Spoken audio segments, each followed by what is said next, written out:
सकाळच्या वेळेस आपण ख्रिस्तामधील स्वर्गीय आशीर्वाद किंवा ख्रिस्तामधील आत्मिक आशीर्वाद या विषयाबद्दल आपण ह्या वचनामधून शिकणार आहोत. आणि अलीकडच्या काळामध्ये जर तुम्ही कोणाला विचारलं तुम्ही कसं आहात, तर ते म्हणतात आय एम ब्लेस्ड. काय म्हणतात ते? I am blessed.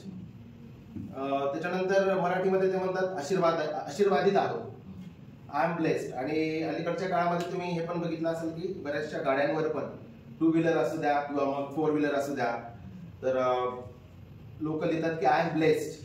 पण अनेक लोकांना आय एम ब्लेस्ड याचा अर्थ माहित नाही. अनेक लोकांना आम्ही आशीर्वादित आहोत याचा अर्थ माहित नाही. आणि काही मंडळांमध्ये आम्ही आशीर्वादित आहोत किंवा आय एम ब्लेस्ड फक्त ते कुठपर्यंत मर्यादित घेतात. मासे, भाकर, गाडी, कपडे आणि मालमत्ता, फक्त त्या गोष्टींना लोक आशीर्वाद म्हणून समजतात. फक्त त्याच गोष्टी आशीर्वाद आहेत. भोजन, खाणे पिणे, मालमत्ता किंवा इतर सर्व ज्या भौतिक गोष्टी आहेत, फक्त त्याच गोष्टींना लोक आम्ही आशीर्वादित आहोत त्या अर्थाने किंवा त्या अनुषंगाने ते म्हणतात की आय एम ब्लेस्ड. आम्ही आशीर्वादित आहोत कारण की आम्हाला 3 वेळेस भोजन भेटत आहे.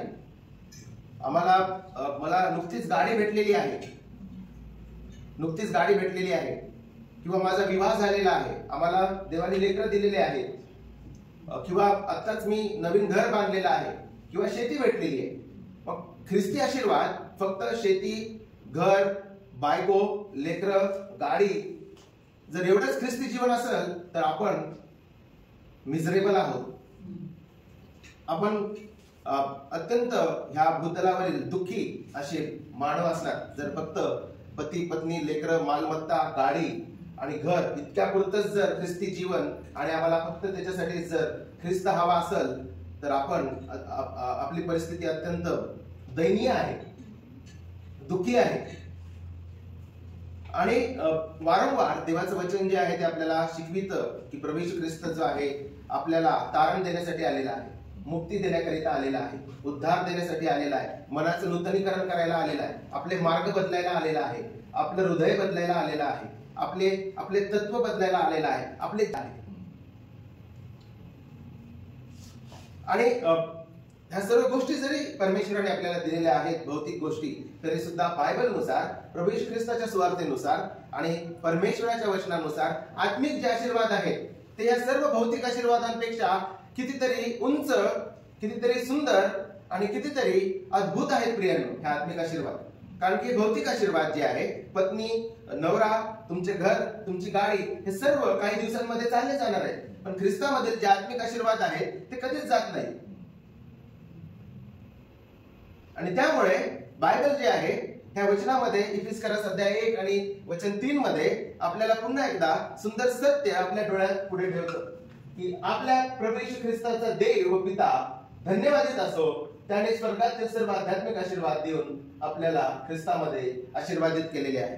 आणि आपण हे जे एक वचन आहे त्या वचनाकडे आपण लक्ष देऊया. सर्वात प्रथम प्रियांनो, पॉल जो आहे इफिस मंडळीला हे पत्र लिहित आहे आणि इफिस मंडळीला दाखवत आहे की सर्व आशीर्वाद जे आहे ते प्रभूने आपल्याला दिलेले आहे. आणि म्हणून सर्व आशीर्वाद, त्या सर्व स्वर्गीय आशीर्वादांसाठी, सर्व आत्मिक आशीर्वादांसाठी तो कोणाचा गौरव करत आहे या ठिकाणी तो म्हणतो की आपल्या प्रभू येशू ख्रिस्ताचा देव व पिता धन्यवादित असो.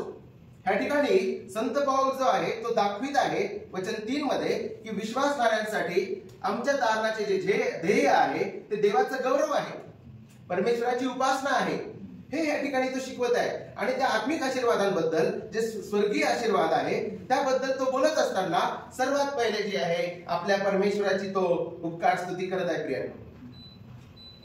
ही is blessing the Lord, he is praising the Lord. तो परमेश्वराची उपकार स्तुती करत आहे. पॉल इफिस येथील मंडळीच्या मनात कृतज्ञता वाढवण्यासाठी, त्यांना उत्तेजित करण्याकरिता आणि खास करून उपकार स्तुतीची अग्नी त्यांच्या हृदयामध्ये पेटवत आहे तो. या ठिकाणी आपण पाहत आहे की पॉल म्हणत आहे की आपल्या प्रभू येशू ख्रिस्ताचा देव व पिता धन्यवादित असो. तो परमेश्वराचं गौरव करत आहे, त्याला महिमा देत आहे. त्याची तो उपासना करत आहे, त्या आशीर्वादांबद्दल बोलण्याआधी, ख्रिस्ताबद्दल बोलण्याआधी तो या मंडळीच्या अंतःकरणामध्ये उपकार स्तुतीची जणू काही अग्नी पेटवत आहे. आणि वारंवार प्रियांनो, आपल्याही अंतःकरणामध्ये त्या देवाच्या वचनांद्वारे आणि येशू ख्रिस्तामध्ये प्राप्त झालेल्या सर्व आत्मिक आशीर्वादांद्वारे आमच्या अंतःकरणामध्ये उपकार स्तुतीची अग्नी पेटणं अत्यंत गरजेचं आहे. igniting the fire of thankfulness in our hearts because of the work of redemption through Christ Jesus. परमेश्वराने येशू ख्रिस्तामध्ये दिलेले सर्व आत्मिक आशीर्वाद जे आहेत, त्या आत्मिक आशीर्वादांकरिता आमच्या अंतःकरणामध्ये उपकार स्तुतीची अग्नी पेटणे अत्यंत गरजेचं आहे. उपकार स्तुतीची अग्नी जर पेटली नाही तर त्याच्या उलट आमची प्रीती आणि आमची देवाप्रती असलेली जी उपकार स्तुती आहे ती थंडावेल. आणि आपण तक्रार करणारे लोक, कुरकुर करणारे लोक, शिवीगाळ करणारे लोक, तुलना करणारे लोक, स्पर्धा करणारे लोक आणि वाईट गोष्टी करणारे लोक बनू. अपोजिट ऑफ द थँकफुलनेस, जर आपण देवाप्रती जर आपण धन्यवादित नाही आहे, प्रभूचे आणि जर आभार मानत नाही आहे सर्व आत्मिक आशीर्वादांकरिता, तर त्याच्या जागी आपण जे आहे कुरकुर आणि तक्रार करणारे लोक आपण बनू आणि आपलं तोंड नेहमी वाईट गोष्टींसाठी आपण उघडू. बंधू भगिनी प्रति वाईट, देवाने केलेले जे अद्भुत कृत्य आहे त्यांच्या प्रती समाधानी नसणे, लोकांनी आमच्या प्रती केलेले जे कार्य आहे त्याच्या प्रती समाधानी नसणे आणि नित्य कुरकुर, तक्रार, रडणे अशा प्रकारचं आमचं जीवन असेल. पण प्रियांनो, ज्यावेळेस आपण परमेश्वराला अशा प्रकारे उपकार स्तुती देतो, नित्य आपल्या प्रभू येशू ख्रिस्ताचा देव व पिता धन्यवादित असो, आमचं जीवन परिवर्तित होतं, आम्ही नम्र होतो आणि आमचं लक्ष देवानी प्रभू येशू ख्रिस्तामध्ये केलेले जे कार्य आहे त्याकडे असतं. धन्यवादित देवाची उपकार स्तुती करणारे लोक, देवाचं गौरव करणारे लोक, ते कुरकुर करणारे, तक्रार करणारे आणि नित्य रडणारे नसतात, भांडण करणारे नसतात. कारण की देवाची उपकार स्तुती करणारे लोक, त्याचं गौरव करणारे लोक जे आहे ते आनंदाने भरलेले असतात आणि ते परमेश्वराची नित्य उपकार स्तुती करत असतात. म्हणून ते जे आहे ते ह्या सर्व गोष्टींपासून लांब राहतात. तक्रार, कुरकुर, भांडण आणि सर्व इतर ज्या वाईट गोष्टी आहेत, जो आपला प्रभू आपल्याला शिकवितो आपल्या मुखाने आणि आपल्या कृतीने, ज्या सर्व वाईट गोष्टी आहेत त्या सर्व वाईट गोष्टींपासून आपण जे आहे लांब राहतो, ज्यावेळेस आपण नित्य परमेश्वराची उपकार स्तुती करत असतो. आणि ह्या ठिकाणी स्पष्ट रीतीने आपल्याला शिकावयास मिळत आहे की आपल्या अंतःकरणामध्ये पवित्र आत्म्याने आणि त्याच्या वचनाने उपकार स्तुतीची अग्नी जी आहे प्रभू प्रती पेटवणं अत्यंत गरजेचं आहे. आणि आपण स्वतः जे आहे एक दुसऱ्यांच्या अंतःकरणामध्ये उपकार स्तुतीची अग्नी आपण पेटवू शकतो देवाच्या वचनाद्वारे, हे आपल्याला ह्या ठिकाणी स्पष्ट रीतीने शिकावयास मिळत आहे. त्यांना या विचारांनी भारून टाकत आहे तो, जेणेकरून देवाने प्रभू येशू ख्रिस्तामध्ये केलेल्या कार्याकरता त्याचे लोक नित्य उपकार स्तुती करणारे असावे. देवाने हे महान व सार्वकालिक तारण योजल्यामुळे व ख्रिस्ताद्वारे पूर्ण केल्यामुळे पौल त्याची परमेश्वराची उपकार स्तुती या ठिकाणी करत आहे. आणि म्हणून ह्या एका वचनाची जी सुरुवात आहे ती देवाला गौरव देत तो करत आहे. ख्रिस्तामध्ये जे सर्व आध्यात्मिक आशीर्वाद प्राप्त झालेले आहे, जे स्वर्गीय आशीर्वाद आहे, त्यासाठी तो सर्वात प्रथम देवाला तो धन्यवाद देत आहे. आणि म्हणून त्या वचनाची सुरुवात कशा रीतीने झालेली आहे? आपल्या प्रभू येशू ख्रिस्ताचा देव व पिता धन्यवादित असो. आणि आपण या नवीन वर्षामध्ये प्रार्थना करूया की परमेश्वराने आपल्या अंतःकरणामध्ये पण उपकार स्तुतीची अग्नी पेटवावी. त्यानंतर या ठिकाणी आपण पाहतो की तो पुढे म्हणतो की त्याने स्वर्गातील सर्व आध्यात्मिक आशीर्वाद देऊन आपल्याला ख्रिस्तामध्ये आशीर्वादित केलेले आहे. दुसरा मुद्दा ह्या वचनामधून मी तुमच्या पुढे मांडू इच्छितो की त्याने स्वर्गातील आशीर्वाद दिलेले आहे. कुठलचे आशीर्वाद दिलेले? त्याने स्वर्गातील सर्व आध्यात्मिक आशीर्वाद देऊन आपल्याला ख्रिस्तामध्ये आशीर्वादित केलेले आहे. आणि ह्या ठिकाणी तुमचं लक्ष मी वेधू इच्छितो की तारण हे देवाकडून पाप्यांना देणगी आहे प्रियाने, आणि म्हणून ते स्वर्गातील आशीर्वाद आहे. स्वर्गामध्ये आपण कोणी चढलो नाही ते आशीर्वाद खाली आणण्याकरिता. तर बायबल सांगतं की ख्रिस्त देहधारी झाला आणि ख्रिस्ताने केलेल्या पूर्ण कार्यामुळे ते सर्व स्वर्गीय आशीर्वाद आपल्याला प्राप्त झालेले आहे. आणि म्हणून त्या आशीर्वादांना स्वर्गीय म्हटलेलं आहे, हेवनली. आणि तारण ही देवाची सार्वकालिक योजना व कार्य असल्यामुळे व हे तारण युगाच्या आरंभापूर्वी त्याने योजलेले असल्यामुळे ते स्वर्गातील आशीर्वाद आहे. का बरं? प्रभू येशू ख्रिस्तामध्ये प्राप्त झालेले जे सर्व आशीर्वाद आहे त्यांना स्वर्गातील आशीर्वाद म्हटलेला आहे. त्याचं कारण प्रियांनो, युगाच्या आरंभापूर्वीच परमेश्वराने स्वर्गात आमचे तारण योजले आहे. ते देवाने भूतलावर येऊन त्याची योजना केली नाही. देवाने युगाच्या आरंभापूर्वी ह्या सर्व आशीर्वादांची किंवा तारणाची योजना केलेली आहे. त्यामुळे संत पौल म्हणत आहे की हे आशीर्वाद स्वर्गातील आशीर्वाद आहे. ते देवाकडून येतात म्हणून ते स्वर्गातील आशीर्वाद आहेत. प्रियांनो, बाय द वे, यहुदी लोक जे आहेत, यहुदी लोक बऱ्याचदा सिनोनिमसली म्हणजे समानार्थाने देवाला स्वर्ग म्हणून उच्चारायचे. काय काय झाले? स्वर्गाचे राज्य जवळ आले आहे म्हणजेच देवाचे राज्य जवळ आलेले आहे. स्वर्गाचे राज्य आणि देवाचे राज्य हे समानार्थाने घेतलेले दोन वाक्यांचे आहे. ज्या ठिकाणी तो म्हणतो स्वर्गाचे राज्य, तिथेच स्वर्गाच्या जागी आपण देव हा शब्द टाकू शकतो आणि त्या दोन्हीचा अर्थ, दोन्ही वाक्यांचा अर्थ किंवा वाक्य प्रचाराचा अर्थ एकच आहे, देवाचे राज्य. आणि म्हणून ह्या ठिकाणी सुद्धा ज्यावेळेस संत पौल म्हणतो की त्याने स्वर्गातील सर्व आध्यात्मिक आशीर्वाद देऊन आपल्याला ख्रिस्तामध्ये आशीर्वादित केलेले आहे, पुन्हा एकदा तो स्रोत दाखवत आहे की आमच्या ख्रिस्तामधील सर्व आत्मिक आशीर्वादांचा स्रोत म्हणजे सोर्स कोण आहे? तर स्वर्ग आहे. आणि स्वर्ग म्हणजे देव. आणि हे सर्व ख्रिस्तामधील आत्मिक आशीर्वाद जे आम्हाला प्राप्त झालेले आहे ते स्वर्गातील आशीर्वाद आहे, ते देवाकडून आलेले आहेत. हे आपल्याला पौल या ठिकाणी शिकवत आहे. सर्वात पहिले आपण पाहिलं की आपल्या प्रभू येशू ख्रिस्ताचा देव पिता धन्यवादित असो. त्या आशीर्वादांसाठी तो देवाचा गौरव करत आहे. काय तुम्ही कधी देवाचा गौरव केला का? प्रभू, माझ्या सर्व अपराधांची तू क्षमा केली म्हणून मी तुझे उपकार मानतो. तू मला नीतिमान ठरविलं म्हणून मी तुझी उपकार स्तुती करतो. मला तू दत्तक घेतलं तुझ्या कुटुंबामध्ये, तुझ्या राज्याचे लोक आम्हाला केलं, यासाठी आपण धन्यवाद दिलाय का प्रभूने? जर आपण नुसतं ब्रेड आणि बटर, जाम, मासे आणि कपडे याच्यासाठी धन्यवाद देत असणारे लोक जर असू तर आपली परिस्थिती दयनीय आहे. आपल्याला ख्रिस्ती विश्वास कळाला नाही, तारण किती अद्भुत आहे हे कळालं नाही. कारण की ह्या सर्व गोष्टी मूर्तिपूजक शोधतात. मागच्याच उपदेशामध्ये आपण ऐकलं या सर्व गोष्टींच्या मागं जग लागलेले आहे. नुसतं भौतिक आशीर्वाद आणि त्या सर्व गोष्टी, प्रत्येक भौतिक आशीर्वाद जो आहे, गाडी, नोकरी, कुटुंब, जमीन जुमला, घर, हे सर्व प्रभूकडून आहे. प्रभूने दिलेले ते आशीर्वाद आहे जेणेकरून आपण त्याचा शोध करावा. ते सर्व आशीर्वाद प्रभूकडूनच आहे. पण त्या सर्व आशीर्वादांसाठीच केवळ आपण या भूतलावर जगत नाही, तर बायबलनुसार जे आत्मिक आशीर्वाद आहे, जर भौतिक आशीर्वाद इथे आहे तर आत्मिक आशीर्वाद जे आहे ते खूप उंच स्थानावर प्रभूने ठेवलेले आहे. त्याचा दर्जा हे आपल्याला समजणं अत्यंत गरजेचं आहे.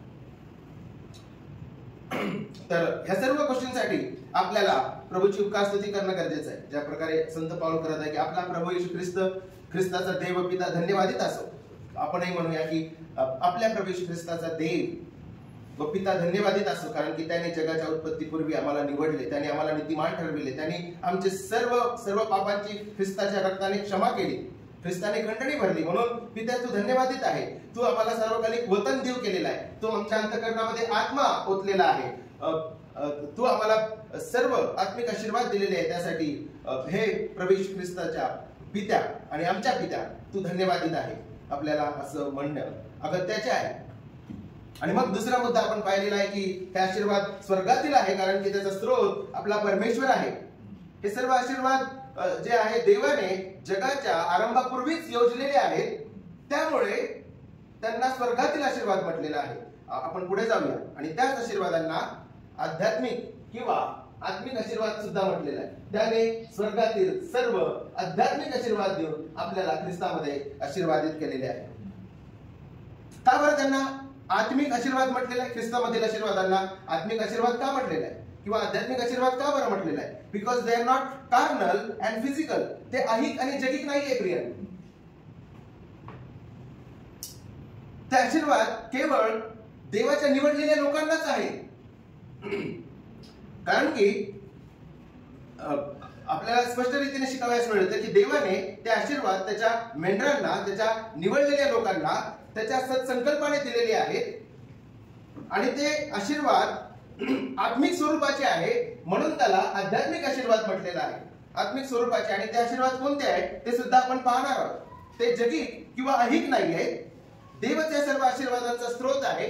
तसेच तारणाची पूर्णता स्वर्गीय वतन आहे आणि म्हणून ते आध्यात्मिक आशीर्वाद आहे. प्रिय, आमच्या तारणाचा जो शेवटचा टप्पा आहे की आम्ही ख्रिस्त येईल त्यावेळेस देव आपलं गौरवीकरण करून जे आहे आम्हाला सार्वकालिक वतन देणार आहे आणि त्यामुळे ते आध्यात्मिक स्वरूपाचे आहे.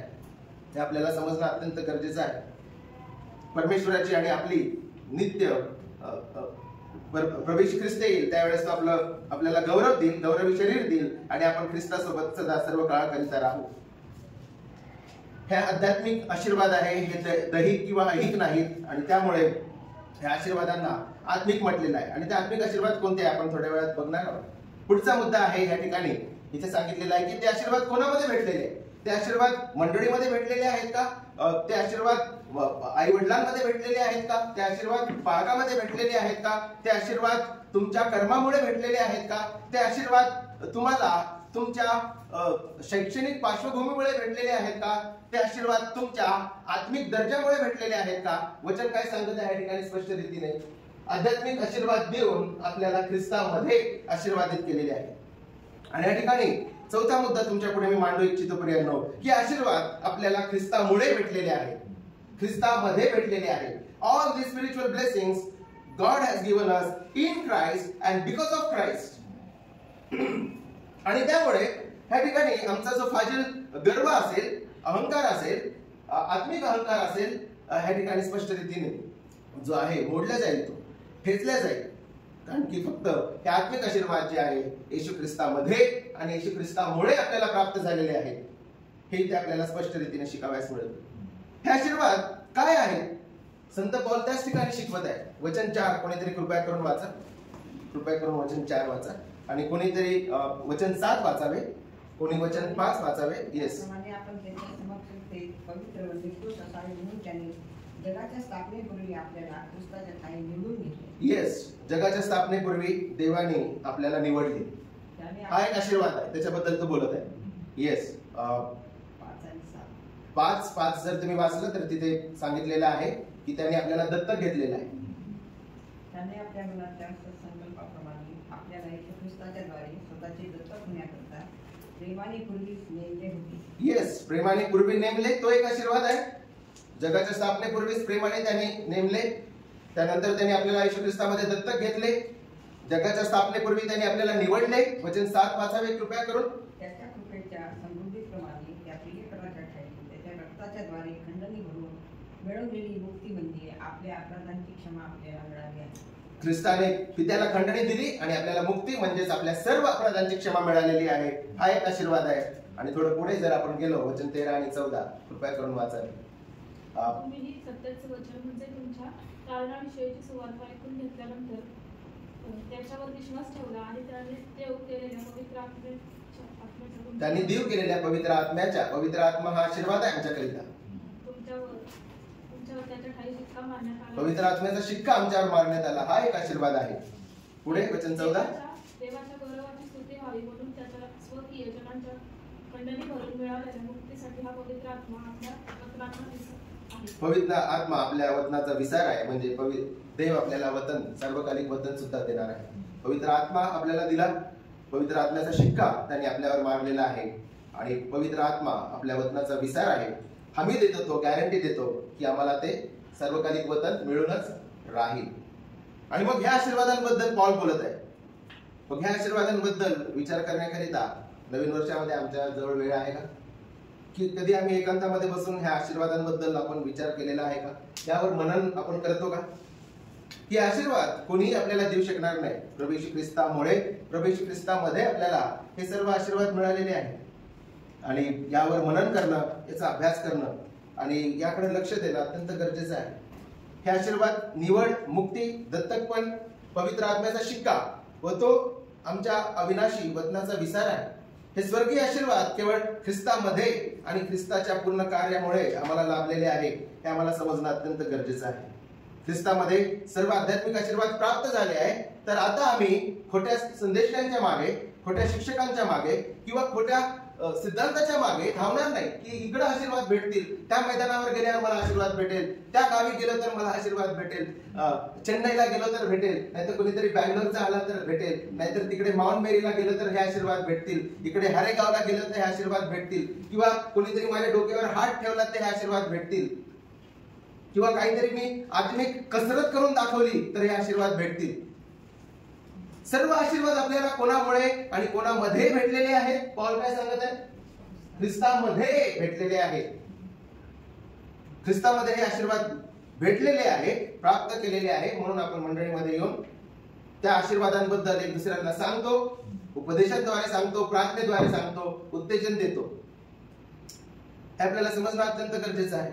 आणि त्यामुळे आता हे आशीर्वाद शोधण्यासाठी आम्ही भटकत नाही प्रियांनो. ज्या प्रकारे खोटे धर्म आणि खोटे कल्ट जे आहेत ते त्या आशीर्वादांसाठी जे आहे ते गर्दी करतात, त्या एखाद्या सूटबूट मधल्या माणसाकडून जे आहे प्रार्थना करून घेतात, डोक्यावर हात ठेवून घेतात की त्यांना असं वाटतं की ते सर्व आशीर्वाद त्यांना त्या माणसामुळे भेटतील, त्या माणसाच्या प्रार्थनेमुळे भेटतील, त्या माणसामध्ये काहीतरी सामर्थ्य आहे त्यामुळे भेटतील, किंवा एखाद्या जागृत धर्मस्थळामध्ये गेलो तर तिथं ते भेटतील. पण पौल सांगत आहे की ते ख्रिस्तामुळे आणि ख्रिस्तामध्ये भेटलेले आहेत. आणि आमच्या डोळ्यावरची ही पट्टी ह्या वचनाद्वारे निघणं अत्यंत गरजेचं आहे. तर आता आम्ही भटके होणार नाही. ज्या भटक्या जमाती असतात ते भटकत राहतात, आशीर्वाद इकडे भेटेल, तिकडं भलं होईल, तिकडं कल्याण होईल. तर आपण आता जे ख्रिस्ती जीवन आहे ते ख्रिस्ती जीवन जे आहे पौल दाखवत आहे की it is settled in Christ. आता हे ख्रिस्तामध्ये, ख्रिस्ती जीवन ख्रिस्तामुळे, ख्रिस्तामध्ये स्थिर झालेलं आहे. हे पौल या ठिकाणी स्पष्ट रीतीने आपल्याला दाखवत आहे.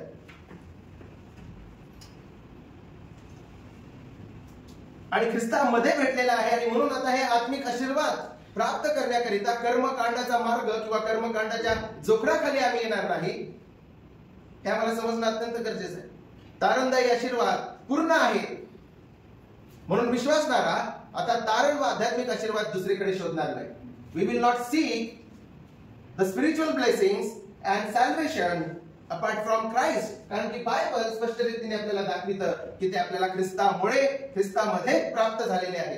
ख्रिस्तामधील आशीर्वाद आकस्मिकपणे किंवा अचानकपणे आपल्याला भेटले नाही, तर देवाच्या सार्वकालिक संकल्पाद्वारे प्राप्त झाले आहे, जे युगारंभापूर्वीच त्याच्या लोकांकरता त्यांनी नियुक्त केलेले आहे. किती अद्भुत योजना आहे प्रिय. याद्वारे आमच्या अंतःकरण भरून आले पाहिजे की हे आकस्मिकपणे किंवा अचानकपणे भेटले नाही. कोणीतरी कृपया करून इफिसियन्स अध्याय 1 आणि वचन 11 वाचा आहे. इफिस 1:11. आपल्याला मनाच्या संकल्पाप्रमाणे जो अवघड चालवतो त्याच्या योजनेप्रमाणे आम्ही पूर्वी नेमलेले असून ख्रिस्ताच्या ठाई वतनदार झालो. येस, त्याच्या मनाच्या संकल्पाप्रमाणे हे आशीर्वाद भेटलेले आहेत आणि त्याच्या योजनेनुसार हे आशीर्वाद मिळालेले आहेत. आणि ते सर्व आशीर्वाद त्याने युगारंभापूर्वीच आमच्याकरिता नियुक्त केलेले आहे. अद्भुत योजना आपल्याला या ठिकाणी मिळत. आणि त्यामुळे जो असा विचार आहे की मी ह्या ABCD ह्या 4 गोष्टी केल्या म्हणून मला ही 5वी गोष्ट मिळाली, की मी हे केल्यामुळे मला ते मिळालं, तर पुन्हा एकदा तुम्ही कर्मकांडाकडे जाताय की मी ह्या गोष्टी केल्या त्यामुळे हे आत्मिक आशीर्वाद मला मिळाले. जर असा आपण विचार करतो तर आपण पुन्हा कर्मकांडाकडे आणि स्वकेंद्रित ख्रिस्ती जीवन आपण जगत आहोत, की मी ह्या गोष्टी केलेल्या आहेत म्हणून मला हे आशीर्वाद मिळालेले आहे, मी ह्या 5 गोष्टी केल्या म्हणून हे आशीर्वाद मला मिळालेले आहे. तर आपण स्वकेंद्रित, स्वनीतिमान, स्वार्थी किंवा कर्मकांडाकडे वापस जात आहे जर आपला असा विचार असेल. स्पष्ट रीतीने ख्रिस्तामुळे, ख्रिस्तामध्ये हे आशीर्वाद मिळाले आणि तिथे फुल स्टॉप लावा, पिरियड. त्याच्या पुढे काहीच नाही. ख्रिस्तामुळे आणि ख्रिस्तामध्ये हे आशीर्वाद आम्हाला प्राप्त झालेले आहे. आणि अद्भुत गोष्ट इथे आपण पाहत आहे की युगारंभापूर्वी देवाने ते देण्याचं जे आहे संकल्प केलेले आहे आणि हे सर्व आशीर्वाद जे आहे त्याच्या संकल्पानुसार आहे हे आपण या ठिकाणी पाहतो. हे आध्यात्मिक आशीर्वाद स्थायी आहेत, हे सार्वकालिक आहेत, ते कशाने हिसकावून घेतले जाणार नाहीत, कारण त्यांना ते देणारा व जतन करणारा स्वतः देव आहे. ते आशीर्वाद देणारा आणि त्या आशीर्वादाचं जतन करणारा स्वतः प्रभू आहे. म्हणून ते कोणतेही कर्मकांड केल्याने मला भेटले नाही किंवा ते काही गोष्टी केल्याने ते निघून जाणार नाही, कारण की ते स्थायी आहे आणि ते सार्वकालिक आहे. आणि म्हणून ह्या आशीर्वादांसाठी नित्य आपल्याला उपकार स्तुती करणं गरजेचं आहे. सर्व गोष्टी निघून जातील.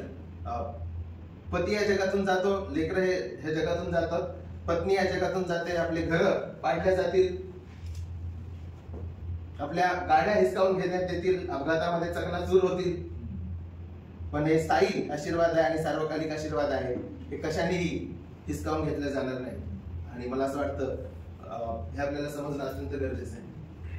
आणि शेवटी फायनली इथे सांगितलेलं आहे की ख्रिस्तामध्ये जे आहे, पॉल म्हणत आहे की ख्रिस्तामध्ये आशीर्वादित केले आहे. भूतकाळ आहे प्रियाने, पास्ट टेन्स. तो असं म्हणत नाहीये की तुम्ही ह्या 10 पायऱ्या तुम्ही फॉलो करा आणि मग तुम्हाला हे आशीर्वाद देण्यात येईल, किंवा 5 गोष्टी करा मग हे आशीर्वाद तुम्हाला देण्यात येईल, किंवा तपश्चर्या करा, कष्ट करा, कर्मकांड करा आणि मग हे आशीर्वाद तुम्हाला मिळतील. तो म्हणत आहे की अनकंडिशनल, म्हणजे हे आशीर्वाद देवाने कोणत्याही अटी विना दिलेले आहे. आणि म्हणून याला आपण कृपा म्हणतो. भूतकाळ वापरलेला आहे. तो म्हणत आहे की आशीर्वाद आपल्याला मिळाले आहेत, त्यांनी दिलेले आहेत.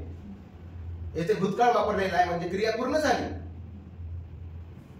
म्हणून ख्रिस्ती लोक आता आशीर्वादांसाठी भ्रमण करीत नाही, कारण सर्व आशीर्वाद ख्रिस्तामध्ये उपलब्ध आहेत, प्राप्त झालेले आहे आणि मिळालेले आहे. And this is the good news. आणि म्हणून ही चांगली बातमी आहे. सुवार्ता खरंच चांगली बातमी आहे, कारण की सर्व आशीर्वाद ख्रिस्तामध्ये मिळालेले आहेत.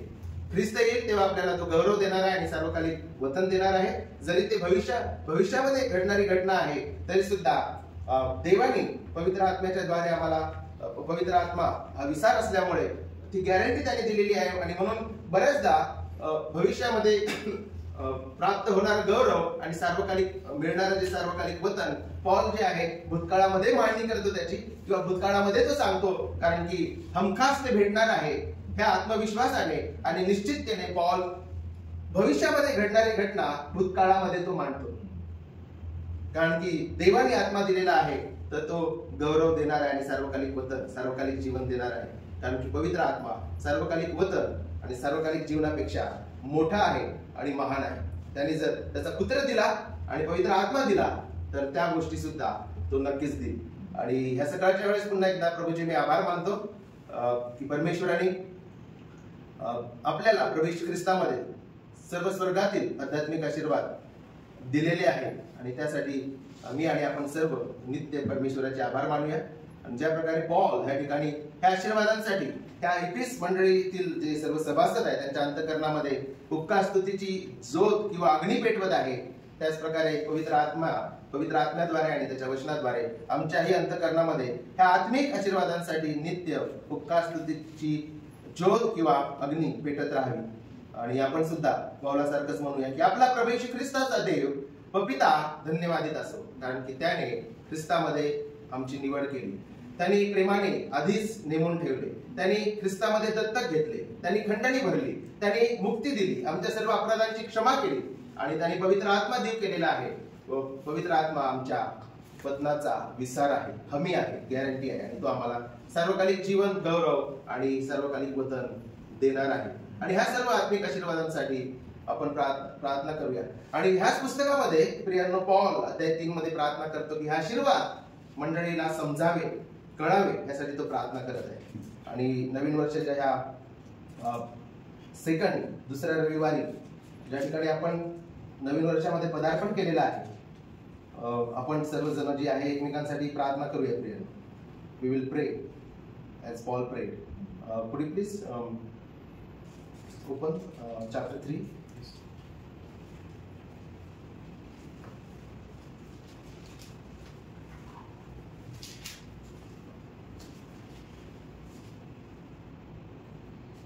संत पौलाच्या 2 प्रार्थना आहेत,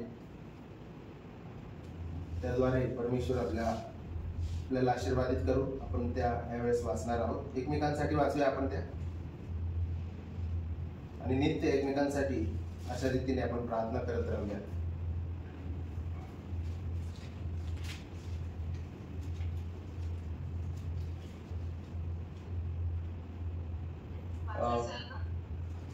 हा आपण वाचत आहे. येस, वाचा. अध्याय 3. या कारणास्तव स्वर्गातील अध्याय 1 वचन 14 ते 20.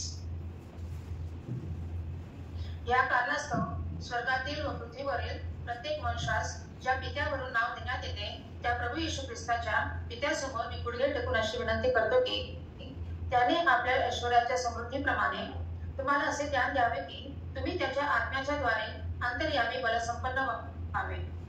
ख्रिस्ताने तुमच्या अंतःकरणामध्ये तुमच्या विश्वासाच्या द्वारे वस्ती करावी, यासाठी की तुम्ही प्रीतीत मुडावलेले व पायात घातलेले असे असो. तिची रुंदी, लांबी, उंची व खोली किती हे तुम्ही सर्व पवित्र जनासह समजून घेण्यास व बुद्धीस अगम्य अशी ख्रिस्ताची प्रीती ओळखून घेण्यास शक्तिमान व्हावे, असे की तुम्ही देवाच्या सर्व पूर्णते इतके परिपूर्ण व्हावे. जास्तीत जास्त अर्थात आपल्या मागण्या किंवा कल्पना या पलीकडे आपल्यामध्ये कार्य करणाऱ्या शक्तीप्रमाणे अधिक्याने कार्य करण्यास जो समर्थ आहे, त्याला मंडळीमध्ये व ख्रिस्त येशूच्या ठाई पिढ्यानपिढी युगायुग गौरव असो. आमेन. धन्यवाद. या ठिकाणी पॉल जो आहे स्पष्ट रीतीने त्याच्या प्रार्थनेमध्ये प्राधान्यता दाखवितो. तो या ठिकाणी म्हणत आहे की आत्म्याच्या द्वारे अंतर्यामी बल संपन्न व्हावे, आणि म्हणून आपण एकमेकांसाठी प्रार्थना करूया की आपण या नवीन वर्षामध्ये त्याच्या आत्म्याच्या द्वारे अंतर्यामी बल संपन्न आपण व्हावे आणि विश्वासाच्या द्वारे ख्रिस्ताने आपल्यामध्ये वस्ती करावी, आणि त्याचे प्रभू ख्रिस्ताची जी प्रीती आहे तिची रुंदी, उंची, खोली आणि उंची ही आपल्याला कळावी. आणि त्याच प्रकारे वचन 19 मध्ये तो म्हणत आहे की सर्व पवित्र जनासह समजून घेण्यास बुद्धीस अगम्य अशी ख्रिस्ताची प्रीती ओळखून घेण्यास शक्तिमान व्हावे. कशामध्ये शक्तिमान व्हावे? प्रभू ख्रिस्ताची जी प्रीती आहे ती समजून घेण्यास आपण शक्तिमान व्हावे, की तुम्ही देवाचे सर्व पूर्णते इतके परिपूर्ण व्हावे, मॅच्युअर्ड व्हावे. परिपूर्ण म्हणजे मॅच्युअर्ड व्हावे. आणि इथे खास करून पॉल म्हणत आहे की सर्व पवित्र जनासह समजून घेण्यास व बुद्धीस अगम्य अशी ख्रिस्ताची प्रीती. म्हणजे तुम्ही, पॉल म्हणत नाही की तुम्ही एकटे तुमच्या घरामध्येच त्याची प्रीतीची खोली, रुंदी, उंची फक्त घरामध्ये एकटेच तुम्ही समजून घ्या. पण इथे काय म्हटलेलं आहे वचन 19 मध्ये? सर्व पवित्र जनासह समजून घेण्यास, म्हणजे ही क्रिया सामूहिक रीतीने, आणि त्यासाठी देवाने आपल्याला मंडळी दिलेली. एकांतात झाडाखाली जाऊन तपश्चर्या करून समजून नका घेऊ बाबा लोकांसारखी, तर इथे मंडळी दिलेली आहे. आणि ही ख्रिस्ताची जी प्रीती आहे ती किती अगम्य आहे, तिची उंची, खोली, रुंदी पवित्र जनासह समजून घेऊया, जेणेकरून आपण सर्वजण जे आहे देवाच्या आत्म्याच्या द्वारे आणि त्याच्या वचनाने जे आहे अंतर्यामी बल संपन्न. आणि अशा रीतीने आपण या नवीन वर्षामध्ये एक दुसऱ्यांसाठी आपण प्रार्थना करूया. आणि तुम्हाला जर वेळ भेटली तर कृपया करून तुम्ही इफिस्करास अध्याय 1 आणि त्याच्यामधील त्याची जी प्रार्थना आहे 15 पासून पुढची प्रार्थना, ती सुद्धा तुम्ही वाचून काढा. त्याखाली वचन दिलेलं आहे, त्याचं मूल्य मंडळीला कळावं. The preciousness of the eternal